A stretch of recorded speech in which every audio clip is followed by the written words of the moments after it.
And I can't figure out how to get the camera angle right. I want to. It's all the way over. It's all the way here. So here we are, man. We're on.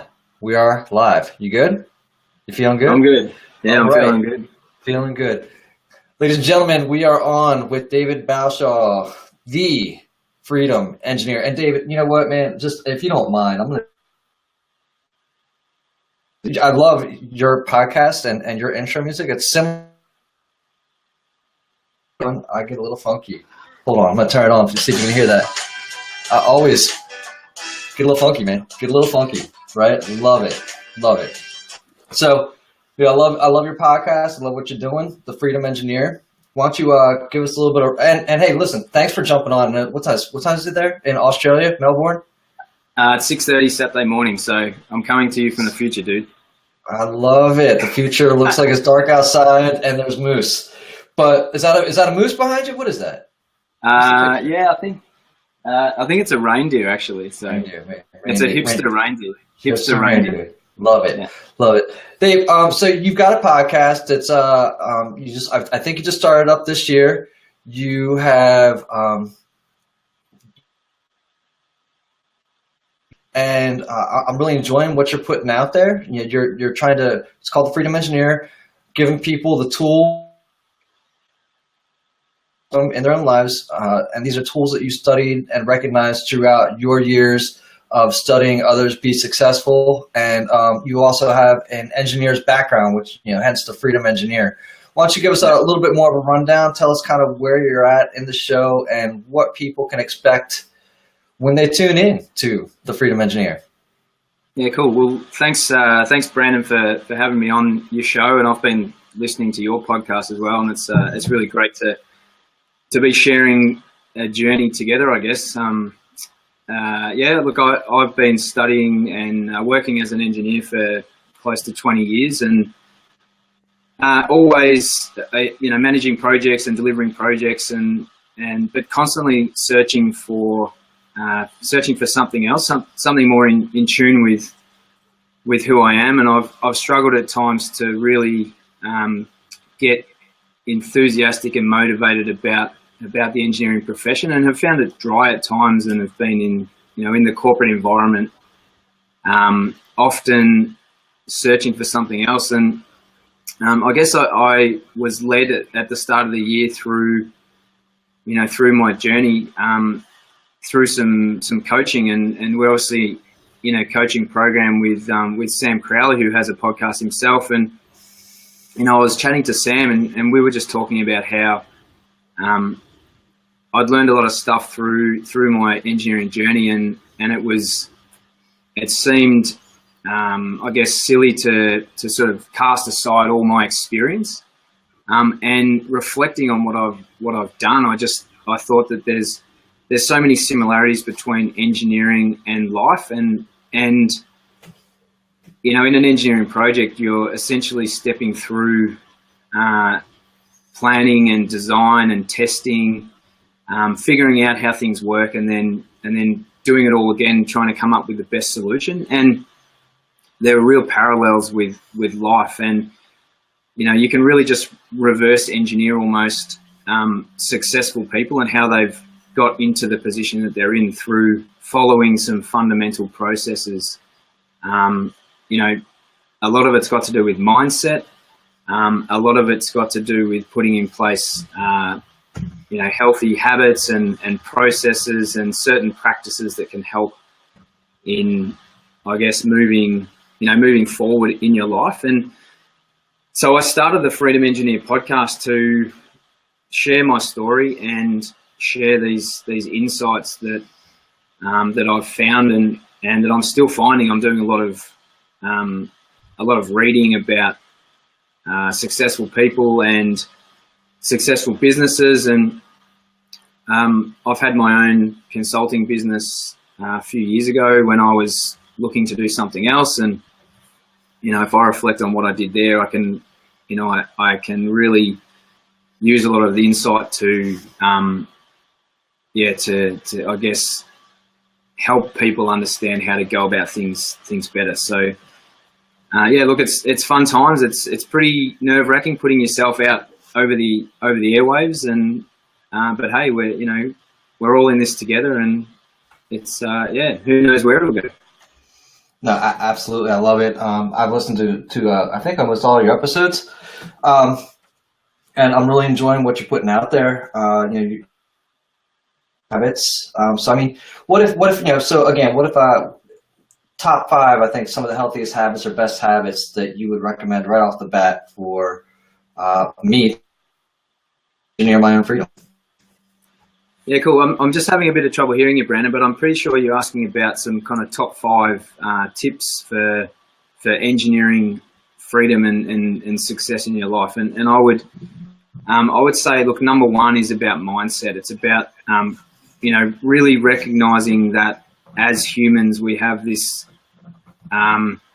capacity to overanalyze the negatives in life and really worry about our actions. And if you can get over the negative thought processes that we have regularly, you're a really long step into the process already. And then building some healthy habits like just disciplines, reading, absorbing information about whatever it is that you're interested in doing. If just reading the information and capturing that and doing it regularly, so you're continually learning, continually putting knowledge into your head and into your personal life or your business or whatever it is that you're looking to create success in. Look, for me, exercise is a big thing. You need to stay healthy mind, healthy body. It's difficult, you'll understand this as a father, trying to get that time to do exercise.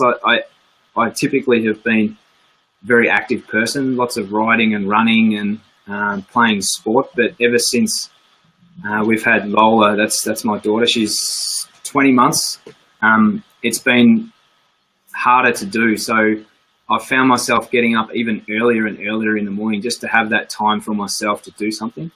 Right. So there's a few there, and I guess really reflection. So not looking back on the past, wishing you'd done things differently because you can't change it, but just reflecting on that and using it for insight and inspiration to move forward. So there's a few there for you. I like it. I like it a lot. I think that another one that you also mentioned recently, and I think you spoke about it in one of your first couple episodes, was mindfulness. Yep. Yeah, absolutely. And you spoke about kind of having, I think, a little bit of a rough time. I mean, you don't really have to tell me exactly what that was, but you ended up picking up the app called Calm. I mean, and that you said that really helped you through a tough period. I mean, if you're comfortable sharing a little bit about that and how that app helped you out, and that'd be something I think some people would love to hear. Yeah, for sure. And look, I've got no problem talking about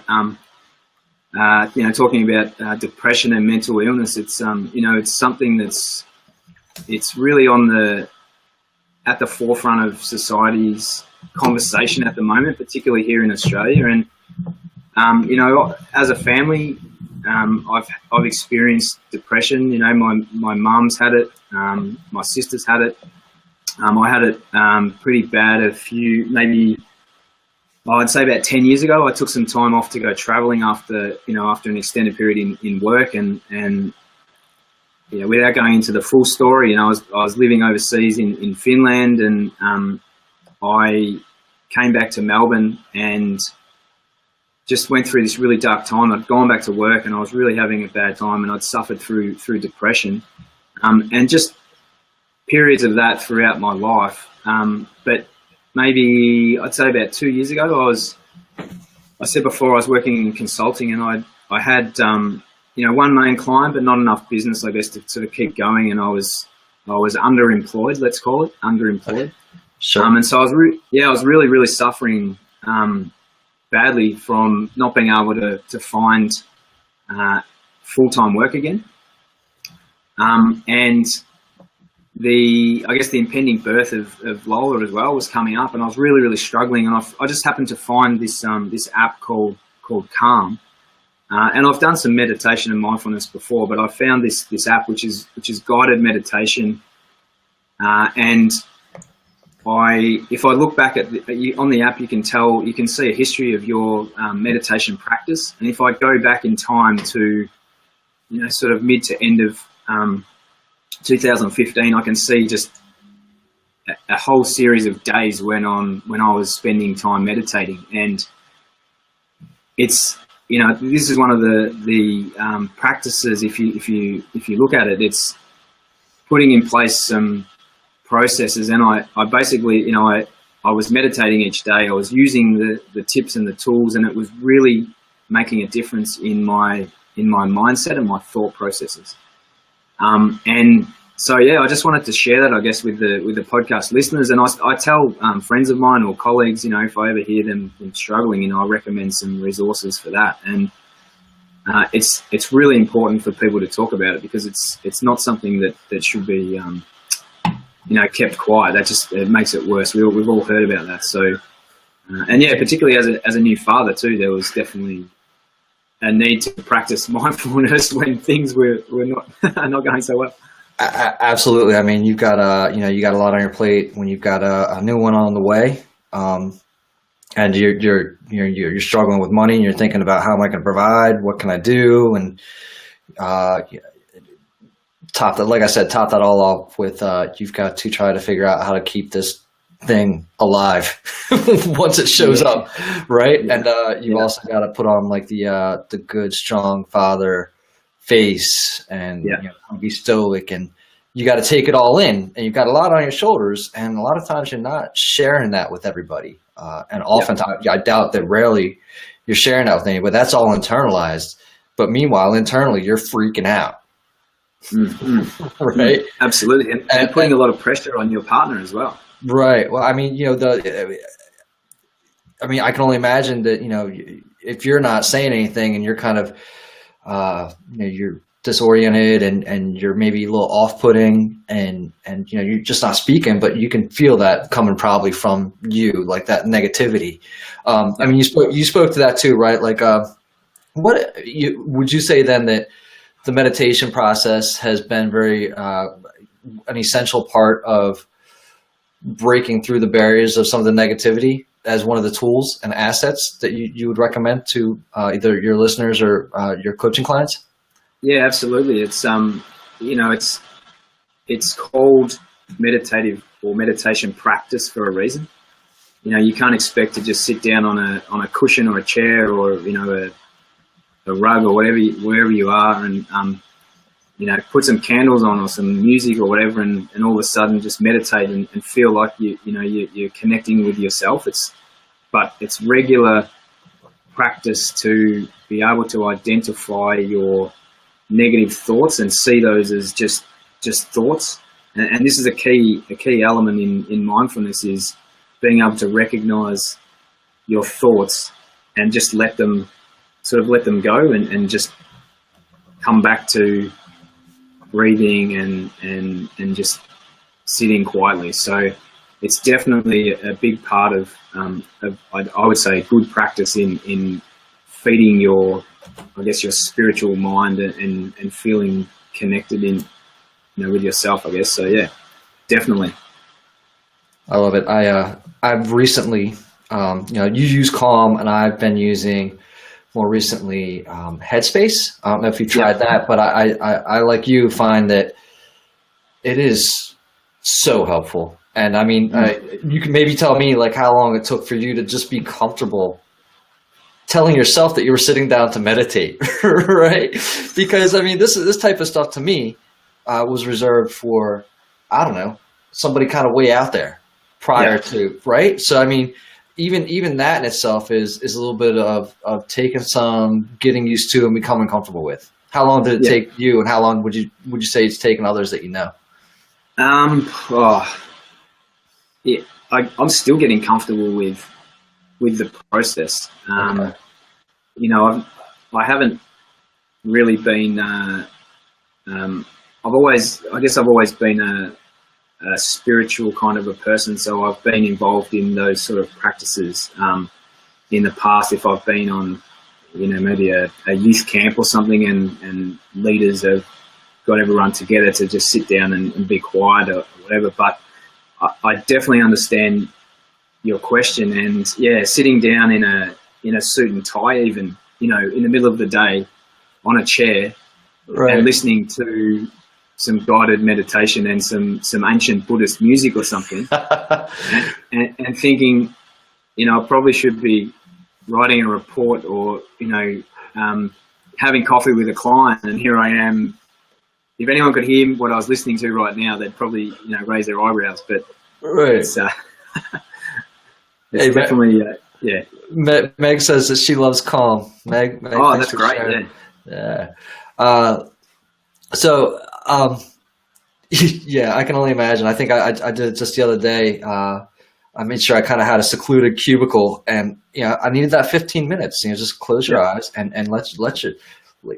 Dude, you need that time. We've got so many inputs and so much coming at us that it's like, man, I just need 5-10 minutes to not think about entering something into a spreadsheet. Is that cool with everybody? Because the world cool with that? Yeah, and that's the thing.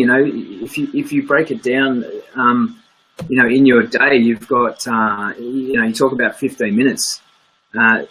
You've got I think it's 96, if my math is correct, at 6:30 in the morning or quarter to 7 in the morning. 1/96th of your day.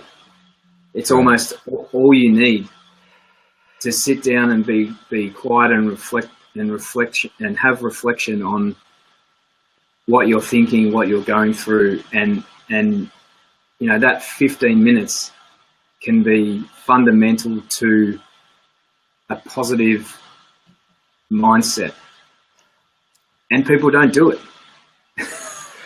Well, again, it's like you said. Somebody comes running up at you. Kelly looks like she loves calm as well. Thanks, Kelly. We're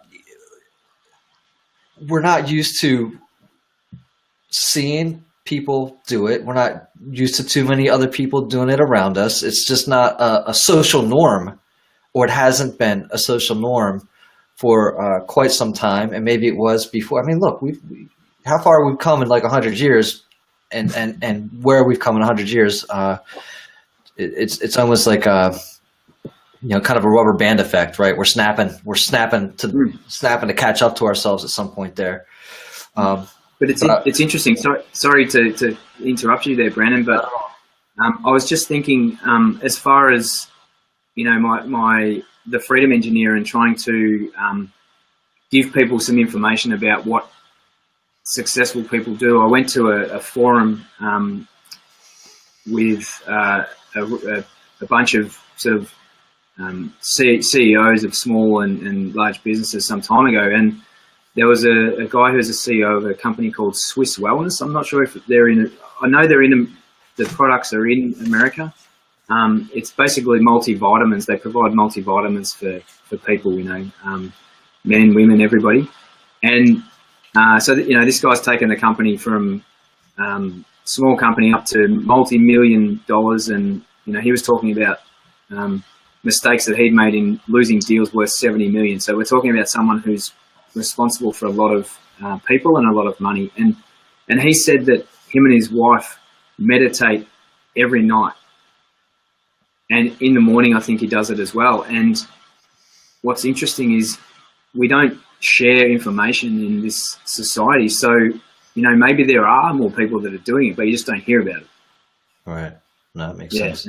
And yeah, that was really interesting for me to hear that someone who is clearly a leader in their industry is using mindfulness as a part of his regular routine. So absolutely, that is interesting, and just make it, like you said, it makes you wonder who else is out there doing it. I mean, in I guess some of your studies, how many people that are very successful have you found have at least some type of meditation practice?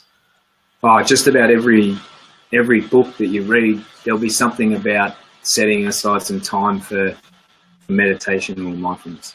Okay. And you also spoke about building your healthy habits and continuous learning. Could you tell us a little bit about how that looks like to you, and what are some things that maybe I should do that would help me be a continuous learner? Yeah, look, I've always had a thirst for information and for knowledge. I haven't traditionally been a strong reader. When I was younger, I spent most of my time outside playing sport. You know, whatever chance I had to get outside in the outdoors playing football or cricket, you know, Australian football or cricket over here, running, riding, whatever it is. But my fiance Elle, she's really into reading, and I don't know why, but just I guess more recently I've discovered books again and realised how much information there is, and the difference between sitting down and watching some, you know, mindless television, or, you know, the sensationalism of the nightly news versus reading a book about health, wealth, family, relationships. There's so much information out there. So just to take half an hour a day, and that's what I'm doing at the moment, is just reading and just, you know, getting little snippets. Maybe you'll take in the whole book. Maybe you'll only take in one chapter, even one page. But, you know, anything that you can do to increase your knowledge, to you know, make you a better person, to learn more information, learn more things about how you can relate to other people, and in this world, I think is very valuable. So, what have you got? Some recent favorites? What have I been reading recently? I've been reading a book. Just finished a book called The Compound Effect by Darren Hardy, and Darren talks about, and this is a simple, you know, these are simple processes that he talks about. It's you know, if you think about the concept of compound interest and just putting, this is obviously as a reference finance, but putting $1 in a compound interest account, you'll see it, you know, not increase by much if you look at it over the long term, and then all of a sudden it just starts to go up because of compound interest. And so putting in place these simple little habits, like an extra 15 minutes of exercise, or, you know, eating an apple instead of a donut, or whatever it is, just doing this every day might seem insignificant, but over time it compounds and creates, you know, you'll find yourself more healthy, have lost a lot of, you know, more weight, maybe you've stopped smoking, whatever it is. And so that's one of them. I've been reading some books by Ryan Holiday. He's an American author. He has written a couple of books that I've read called Ego is the Enemy and The Obstacle is the Way. And Ryan's really into Stoicism and the Stoics, and using the teachings of people like Marcus Aurelius and Seneca and Epictetus in his writings, and using it as information for, you know, 2007 or, you know, 2015, 16, 17, whenever he's read these books. And so reading that stuff's really interesting for me too, because I would never have thought I'd read anything about Stoicism. The books on my shelf when I was a kid was, you know, cartoon books and books about sport. Right. Or choose your own adventure. Sure, sure, absolutely. So to read some of this stuff is really interesting now. But yeah, there's a lot of lessons in ancient Rome that just apply today. So those are quite interesting. Would you have any specific ones that stuck out to you the most from either one of those books? I would say The Obstacle is the Way. He uses Stoicism, but also has stories of just people from history who have found obstacles in their personal life or their career, and have used those obstacles to sort of find a way around or over or through to become successful. Okay. So he has a lot of reference to American history as well, with some of your ex-presidents and leaders of the Civil War and a few things like that. So, and then one of the books I'm reading at the moment is called, what's it called? Respectful Parenting, I think. Oh yeah. Elevating Childcare. Sorry, Elevating Childcare by Janet Lansbury. That's a book that's been handballed to me by Elle to say have a look at this one. So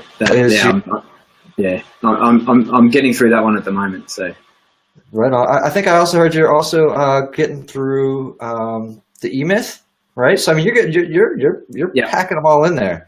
You're packing them all in yeah. there. The I'm trying to E-Myth. make up for lost time.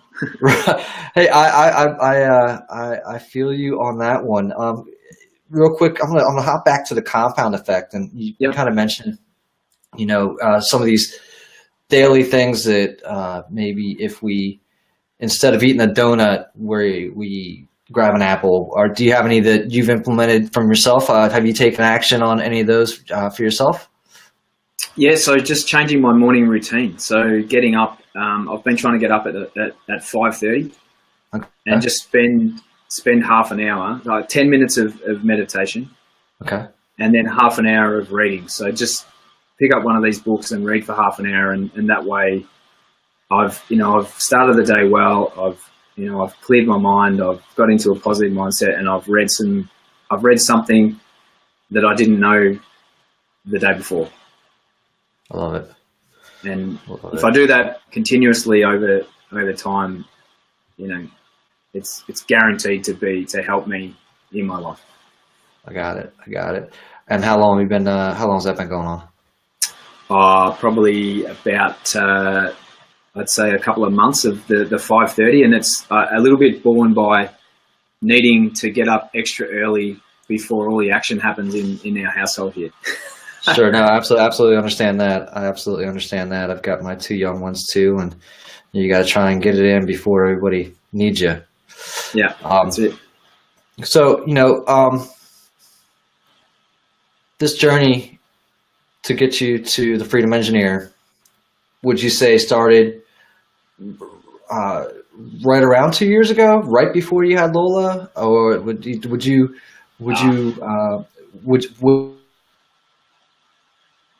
the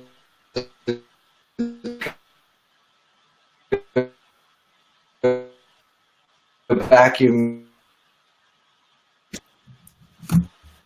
Hey man, sorry, you just dropped out a bit. Can you just repeat that? Yeah. Would you say that? Would you say that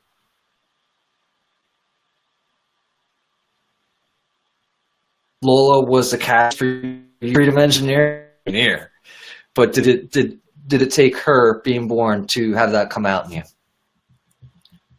Yeah, look, I'd say that the journey to this point in time has been ongoing for a long time. As I said earlier, I've always look. I'm really passionate about people living a life on purpose and doing something that they really love and that they're almost born to do.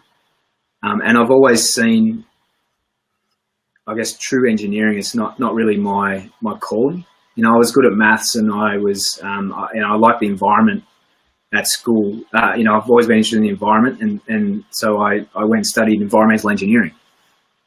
But I've always followed this path that there must be something out there that everybody can do that they really feel passionate about.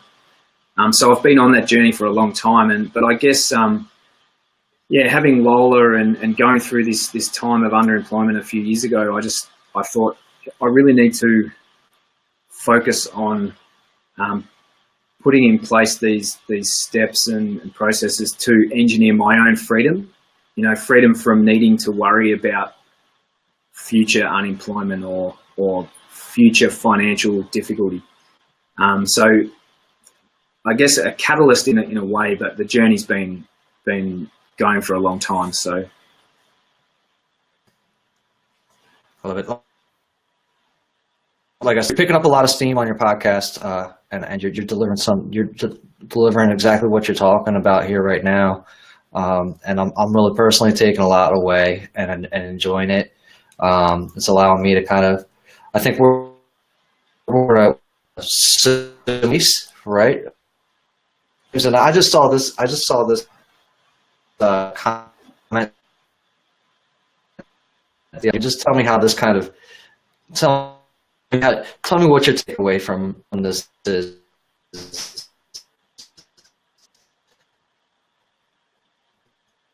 Their children, the life of the parent. Have you seen that before? Hey, sorry, Brandon, you're just dropping out again. Can you? I know we're live here. Sorry, folks, but yeah. No, I would say, hey, technical difficulties. We'll figure them out one day. Yeah. So the line is, nothing has a stronger influence psychologically on their environment and especially on their children than the unlived life of the parent. Wow. Right? Yeah. Yep. Yeah, that's pretty powerful. I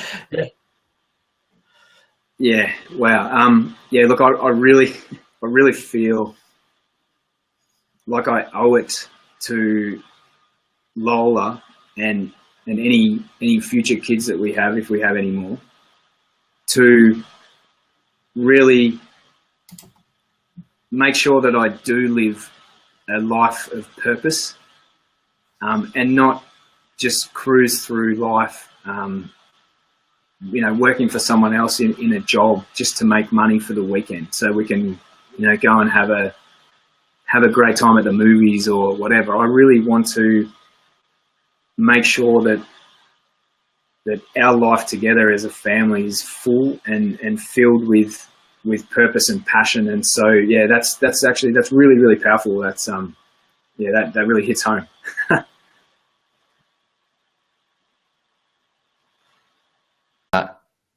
Yep. You good? And we're back. All right, man, Dave. Sorry about that. I don't know what happened there. Internet connection's been fine, but we are back. This is part 2. I'm gonna go ahead and just call this is gonna be the part where we jump from kind of talking about your freedom engineer into, let's talk a little bit about you're being a dad now. And hey, man, it's 20 months in. 20 months in. How you holding up, man? You loving it? I am loving it. Absolutely loving it. It's the toughest thing I've ever done, though, and I'm sure that's not something that anyone wouldn't believe. Right. I mean, so yeah, tell us about it. I mean, give us a little bit of the rundown. It seems so long ago for me, even though my youngest is only 5. It seems so long ago that I can barely remember, some of the emotions that I was feeling, like you were talking about, just being, what am I going to do? When they first hand Lola off to you, you're like, oh, what do I do with this thing? A couple of maybe some of your favorite firsts, right? Like, what are some of the firsts that she's experienced right now, and just how proud you are, right? Oh man, yeah. Look, I could talk for hours on this, but yeah, I tell you a funny thing. I still remember when I found out that Elle was pregnant. Actually, we were talking about how some friends of ours had said that they were going to the movies a lot because when they have a child, they wouldn't be able to do it much anymore. Okay. And I took her to the doctor for something, and I just thought, just a regular, checkup or whatever. And she came out and said, how that we were talking about not being able to go to or having to go to the movies much, those friends of ours. Right. Well, we're going to have to go to the movies a lot in the next 9 months. And I was like, what? But, yeah, look, it was a surreal experience for me. She had to go into the hospital early to be induced, I guess. And so I was actually at home, slept at home on the night before Lola's birth. And I remember waking up that morning, and different to someone who, I guess, whose partner or wife goes into labour and you all grab your bags and run to the hospital. I woke up and I thought, I'm going to be a dad today. Absolutely. And I thought, wow, that's just something really, really, really, really strange. Hey, Jeremy's here. We got. Oh, so you can see the other side. That's awesome. Yeah, okay. That's great. Yeah. What's up, Jeremy? Yeah, so it was it was a really surreal experience. And then I guess the first, like when Lola was born, I just, I remember without going to the gory details, the nurses, I said, what is it? And the nurses said, well, why don't you come and tell us? And, and I grabbed this little baby and I went, it's a girl. That's all, so you didn't know, you guys didn't know what kind of baby you were going to have. No, we had the ultrasound on in an envelope on top of the cupboard at home. Okay. With a little message in there from the the doctor who did the ultrasound. We said, can you just write the sex of the baby on a little piece of paper and put it in an envelope? Uh-huh. And it was sitting there for I guess anyone who, if any of us cracked and thought we'd really want to find out, but I was fine. We kept it there, and it was a real surprise. So that's cool. And I had that millisecond, or even a microsecond, I would call it, when I found out that we had a girl, and I thought to myself, and this is a classic for the human mind and for a man. I fast forwarded to 16 years of age, and I thought, what am I going to do with a 16-year-old girl? Any girl, yeah. Right? Like yeah. I remember saying, man, well, if we have a girl, I don't even know how to clean it up. Right, man. It was, so I had this microsecond, but ever since then, I just, you just turn straight to this unbelievable feeling of connection and love, and so it's interesting. We're talking about mindfulness. I'm really trying to practice that in my parenting, right.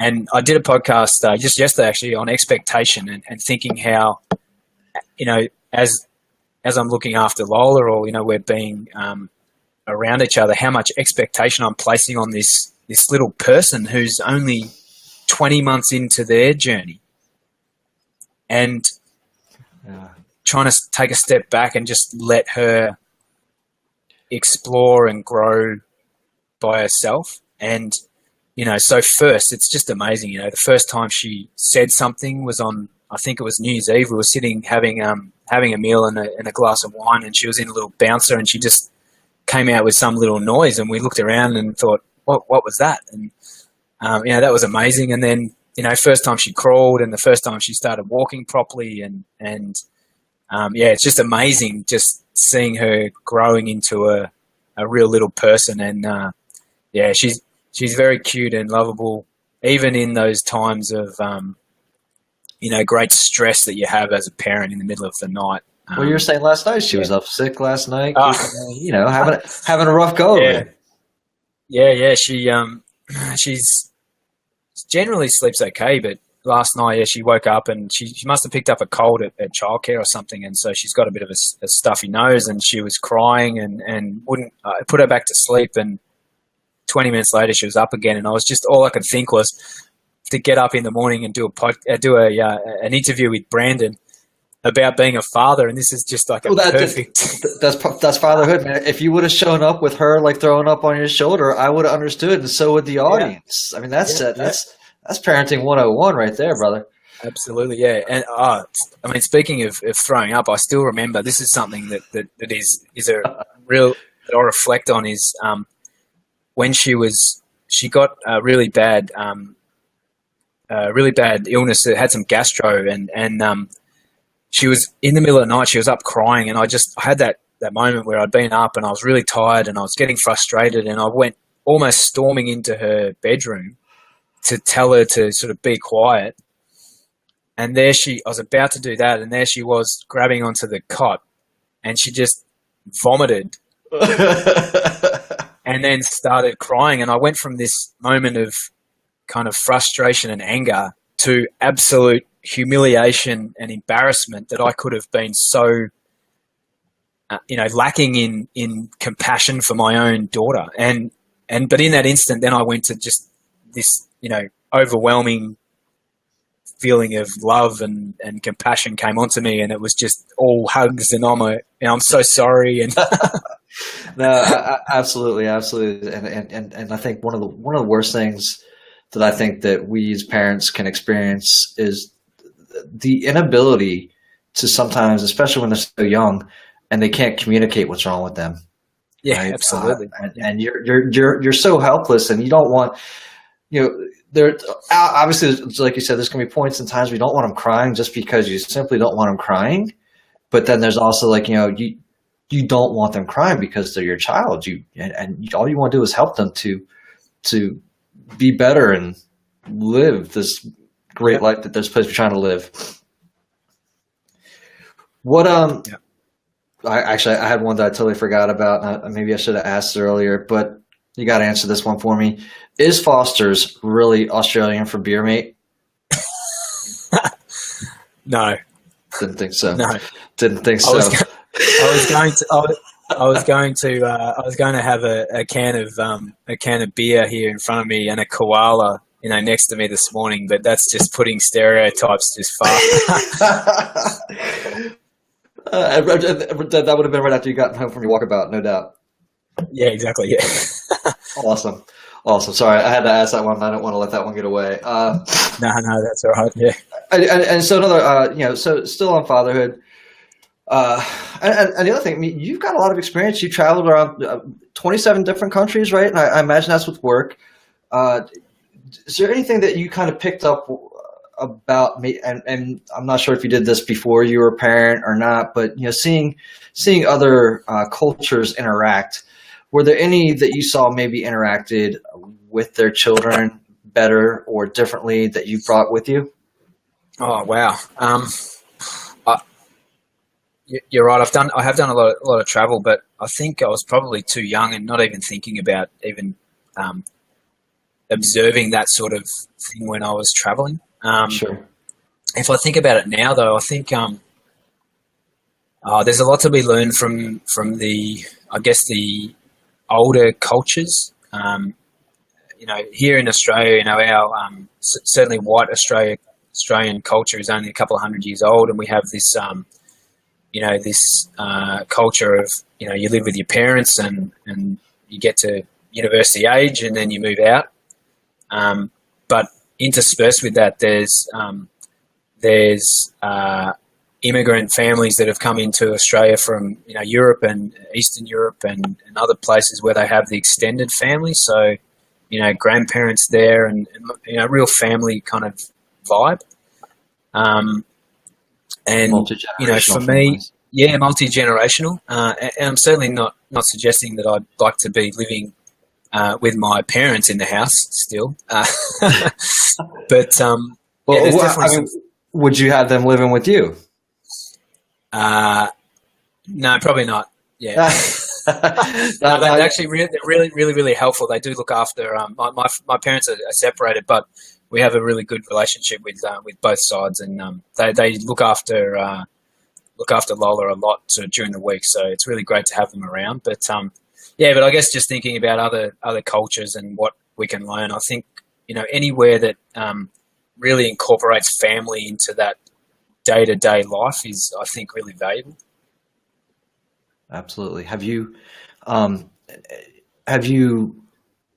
taken on so you've got the child. Who do you reach out to for if you're having an issue being a dad? You've got dad questions. Who do you reach out to? What is your relationship like with your father? Maybe what was that like growing up? So as I said, my folks are separated. They separated when I was about 12. I was probably sort of old enough to know what was going on, but not too young that it really affected me that badly.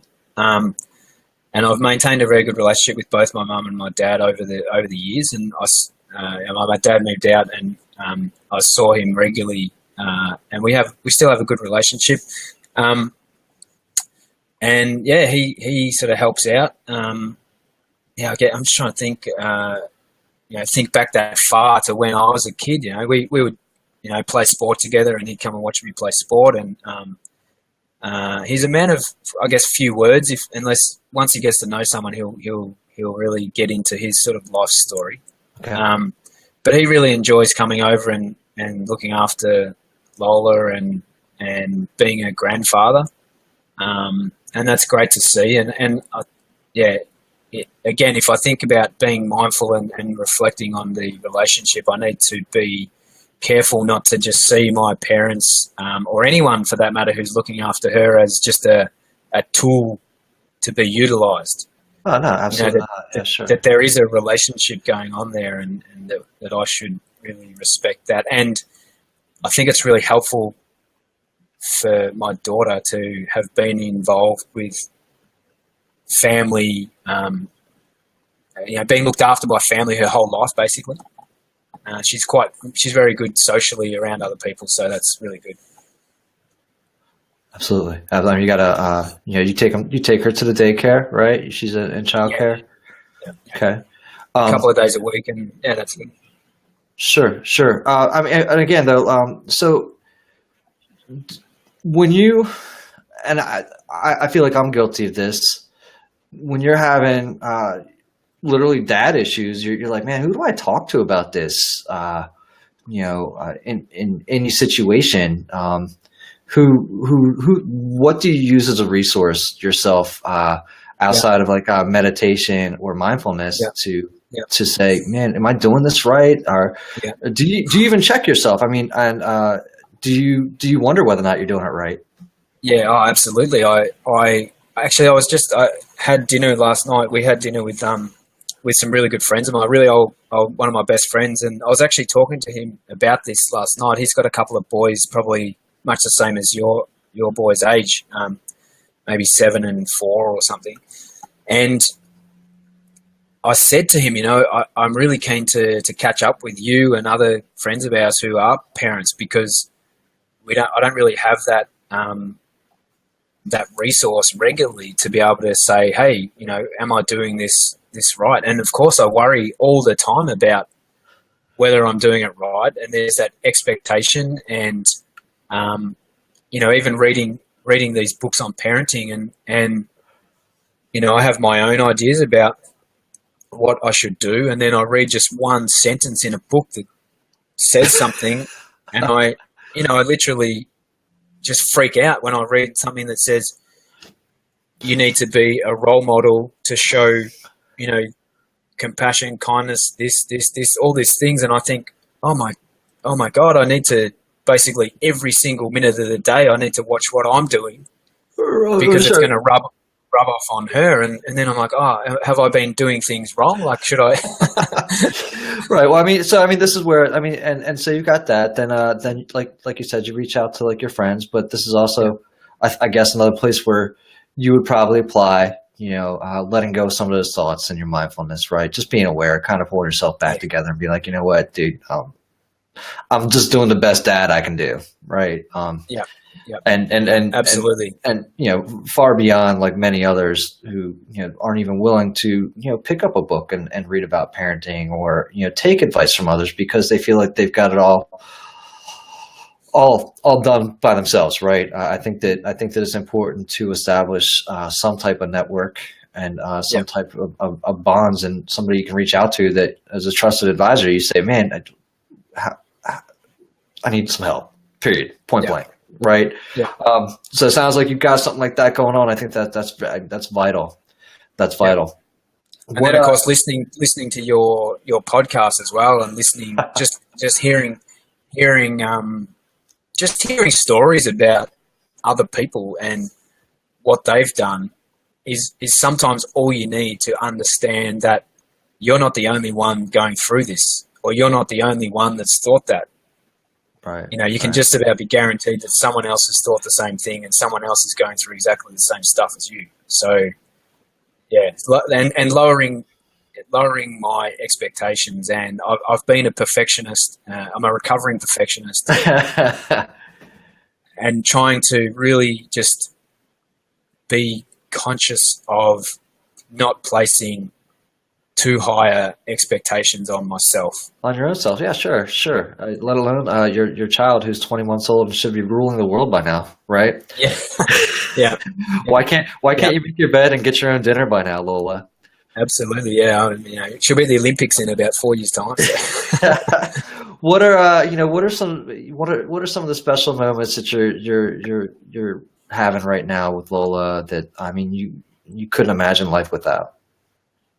Oh, just, what, it doesn't matter what's happened in your day, the day before, it just doesn't matter what's happened. When I go into her room, in the morning, and she's just happy to see you, and her being in the moment. Everything she does is just 100% in the moment.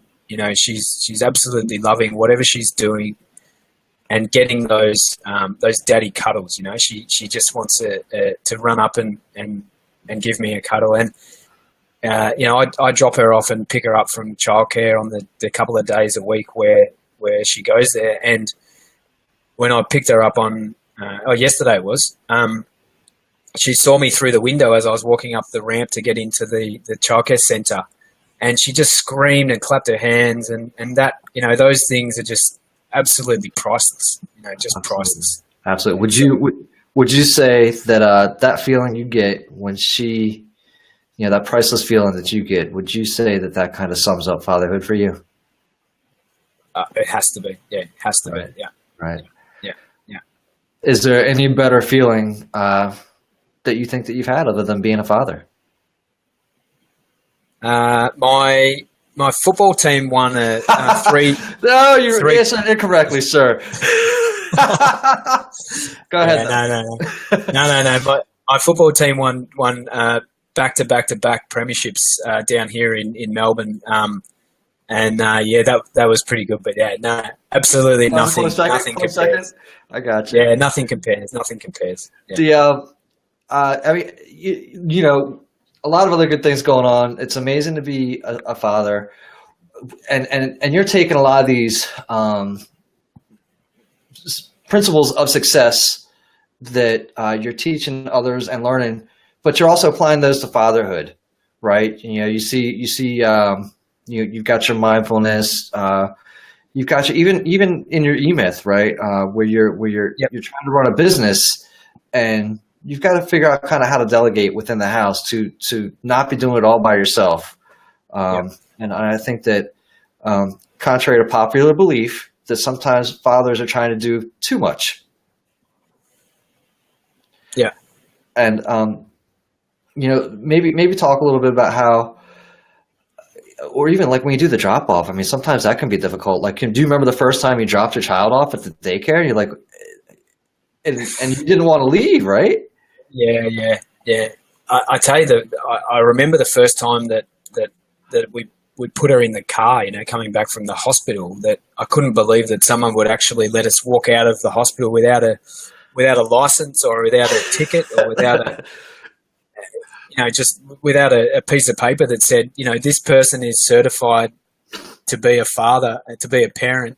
He's able to leave the hospital. Don't even ask him to come back. There should be.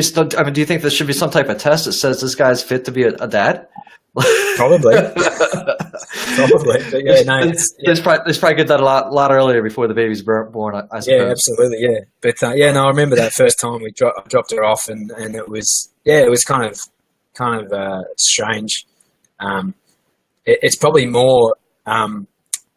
It hurts more when I go to either drop her off and she doesn't even care that I'm leaving. Oh yeah. Or when I go to pick her up and she wants to stay. Absolutely understood that. That's piercing. That is piercing. Yeah. I know that. I know that I always said, and part of it's coming true, and maybe I should have never said this as watching the children grow up. Like, I'm really enjoying the younger years as they grow up, because you're still their hero. Right, you come home and they're like, Dad's home, and you get these big, huge hugs. But sooner or later that's going to go away, and those are going to be sad times, right? So I know that I say enjoy those. What what are you going to try and do to prepare Lola? Right, like what are you doing now? And I know it's like no crazy pressure, but what are some things that you think you're doing that are above normal, abnormal, that you're doing to make yourself a better father, to make Lola's life better?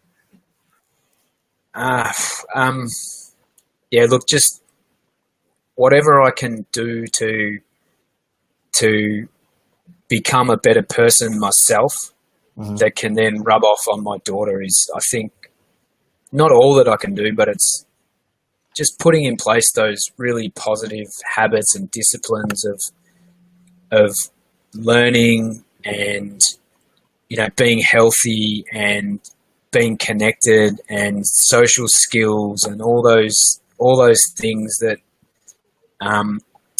I think she's here now. Yeah. Is she gonna meditate with you? Just have her say hi, man. Have her say hi. She's come on, Lola, come here.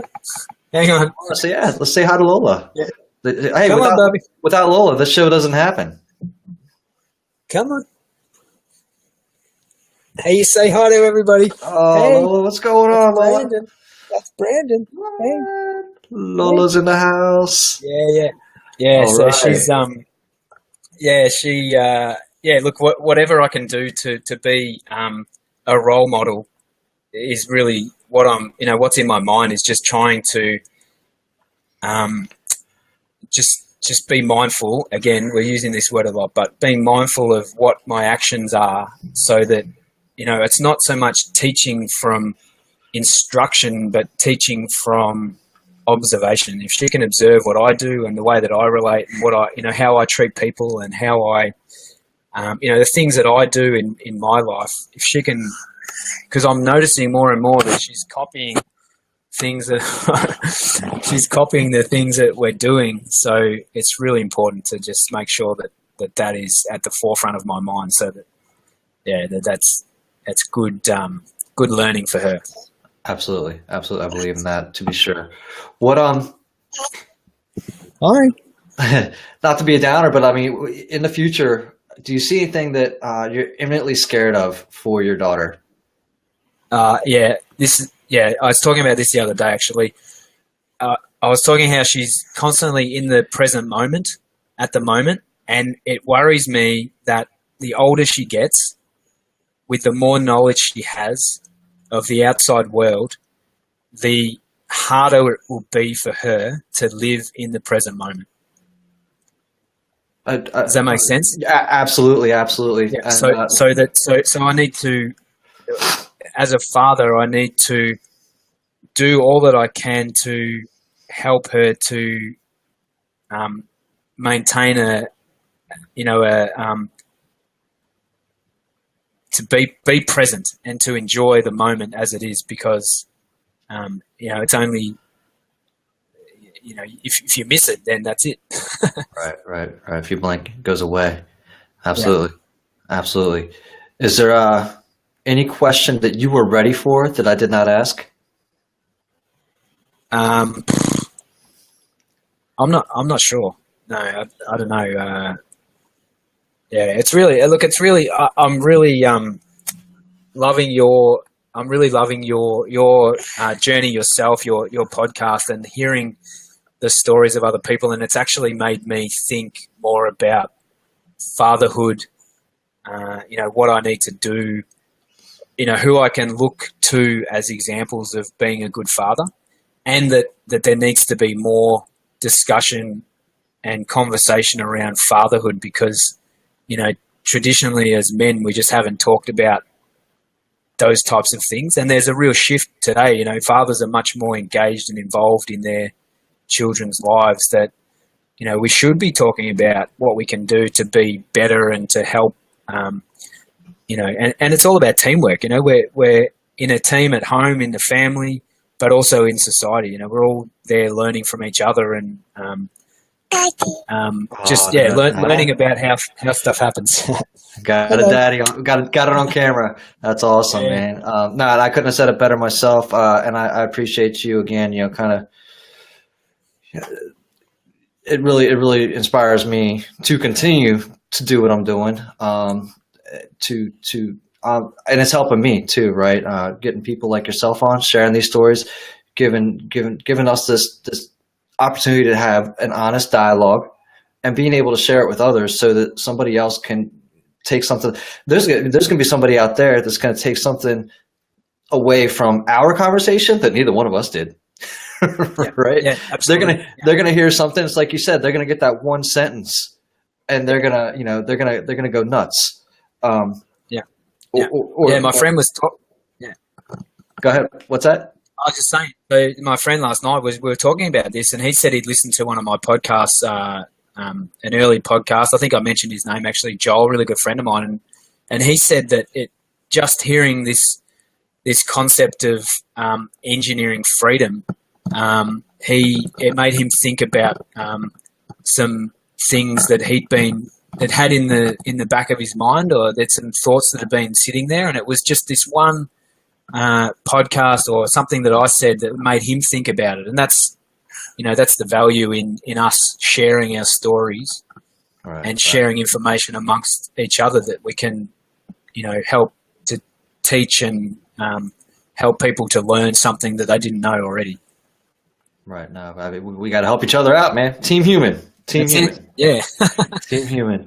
You know what? I'm gonna go ahead. I want to say thank you again for waking up early. I can see I don't know if that's the daylight coming up over there in the corner there. I really appreciate you taking the time, waking up early, hopping on the podcast, sharing your story, sticking through with the technical difficulties. And again, so your podcast is The Freedom Engineer. They can go to davidbelshaw.com, right? And that'll DaveBelshaw.com or on iTunes. Yeah. Okay. And this I'm going to try and figure out how to put this up on the podcast as well. Cool. So we can turn this into an actual podcast. So you've got your Freedom Engineer podcast. You're also a coach, right? People can reach out to you to try and figure out how they can engineer their own freedom in life and be successful. And they can do that by signing up on your website as well. Yeah. They can just go to davebelshaw.com and they can put their name and email and we'll connect and just share that 15-minute conversation or 30-minute conversation. We can get stuck into what we can do to help them engineer freedom in their life. Yeah. I love it, man. I love what you're doing. Lolo's looking great. You look like a great father. Looks like you're having a great time. I'm going to go ahead and cut us off. And again, thanks, David, and we'll chat again shortly, I'm sure. Absolute pleasure, Brandon. Thanks, mate. You got it. See you later. Bye.